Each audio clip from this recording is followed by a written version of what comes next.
Our devotion this day from the sanctuary of St. Matthew's Church is based upon Psalm 90. O Lord, you are our home through all the ages. Before the mountains were born, or you gave birth to the earth and the world, O God, you exist from everlasting to everlasting. You turn human beings back to dust, saying, "Return, children of men."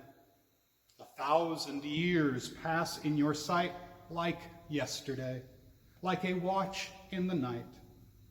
If you pluck them while they're sleeping, in the morning they will be like cut grass. If they blossom and are cut in the morning, in the evening they will wither and dry up.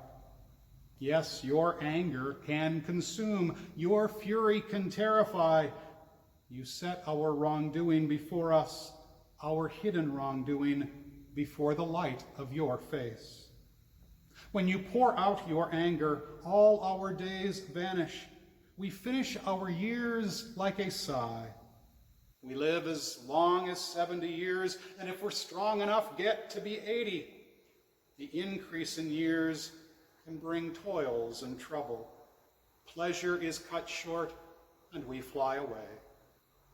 Teach us to count our days so that we might learn to be wise. A devotional thought from Hermann Gockel. Time, like money, is a gift of God for the spending of which we shall someday have to give an account. How are we spending our time? As faithful followers of Jesus, we will, as it were, count out the few days and years which God has allotted to us, and then resolve to spend them as wisely as we can. As we move forward into this strange year, let us remember that it is not merely the tick of the clock or the swing of the pendulum that measures time, but it is the deeds which we crowd into that time. It is not merely the changing of calendars that measures our months and years, but rather the deeds of service to God and neighbor, which we crowd into our fleeting moments as they flit and they fly into eternity. A person can be 90 years old, but still no more than 6 months old in terms of what they have done for God and neighbor. Let us, then, look upon our hours as gifts of God to be used in God's service and to God's honor and to the welfare of our neighbor.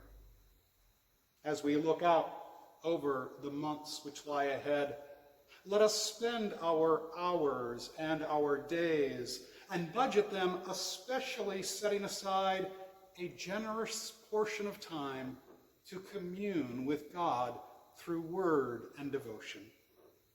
If God grants us more time, it is inevitable that we will spend it. So let us resolve today to spend it wisely, wisely for God, wisely for our neighbor, and wisely for our eternal welfare. To this end we pray. Take my life and let it be consecrated, Lord, to thee. Take my moments and my days, let them flow in ceaseless praise. Take my love, my Lord, I pour, at thy feet its treasure store. Take myself, and I will be, ever only, all for thee.